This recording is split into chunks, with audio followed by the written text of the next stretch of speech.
항공요금, 이 경제신호등은 바로 청색등입니다. 앞으로 해외 항공권에 대해서 한 3,000원 정도 저렴한 가격으로 구매할 수 있게 되는데요. 나도 모르는 사이에 빠져나간다고 해서 이름 붙여진 그림자 조세라고 있죠. 바로 부담금들이 있습니다. 네. 7월부터 총 12개의 부담금이 인하가 되는데 대표적으로 전기요금에 포함되어 있는 전력 기금 부담금, 여권을 발급할 때 납부하는 국제교류 기여금 등이 있죠. 특히 휴가철 앞두고 해외여행 떠나시는 분들이 많죠. 그동안 해외 항공요금에 포함되어 있던 출국 납부금이 1만 원에서 7천 원으로 인하되면서 세부담을 줄일 수 있게 된 것입니다. 네. 이 출국 납부금의 면제 기준도요. 만 2세에서 12세로 대폭 확대가 됐고요.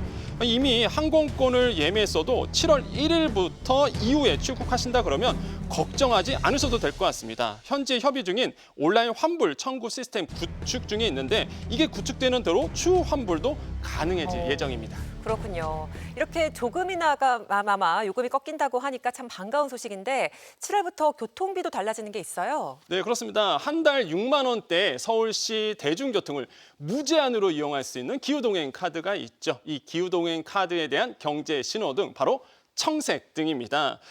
이게 7월부터 혜택이 확 늘어난다고 보는데요. 실제 이제 기후의 위기에 대응하고요. 시민들의 교통비 부담을 덜기 위해서 지난 1월부터 처음 도입된 대중교통 정기권 바로 기후동행 카드입니다.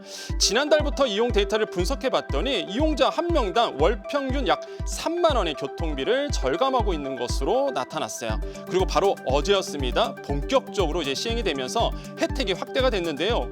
먼저 기존에 판매되던 30일짜리 단일 권종을 1일권부터 일주일권까지 총 5종으로 세분화해서 출시를 했습니다. 네. 또 이용자의 절반 이상을 차지하는 만 19세부터 39세를 위한 청년 할인 혜택도 늘어났는데 기존보다 7천 원 할인된 5만 8천 원을 바로 충전해서 사용이 가능합니다.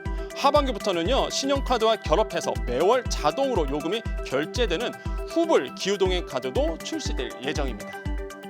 만 19세부터 39세까지 청년 기후동행 카드 혜택이 많이 늘어나는데 네. 저도 청년이시죠? 카드를 만들어야 되겠습니다. 근데 이제 대중교통비와 달리 기름값은 또 많이 올랐습니다. 맞아요. 네, 그렇습니다. 아마 어제 오늘 주유소에 들리셔서 기름을 넣으신 분들은 좀 당황하셨을 것 같은데요. 사실 이 기름값에 대한 이 경제 신호등이 그러다 보니까 바로 적색등이라고 좀 말씀드릴 수 있겠습니다. 바로 어제부터 유류세 인하율이 좀 조절이 됐는데 이 부분에 대해서 우리가 많은 분들이 아셔야 되겠죠. 정부는요 국제 유가가 급등했던 2021년 말부터 유류세 인하 조치를 2년 넘게 유지해 왔습니다. 그런데 최근 유류세 인하를 8월 말까지 연장하고 7월부터는 인하폭을 줄이겠다고 발표를 했는데요. 휘발유 유류세 리터당 한 41원 정도, 경유는 38원, 그다음에 LPG는 12원 수준으로 이 세금이 올랐다고 보시면 됩니다. 변동된 유류세가 반영이 되면 리터당 평균 가격이 휘발유는 1,700원대, 경유는 1,500원대로 오르고요. LPG도 1,000원에 육박하게 되는 거죠. 최근 국제유가 다시 오르고 있습니다. 유류세 인하율까지 조정이 되면서 기름값은 당분간 상승세를 유지할 것으로 보입니다.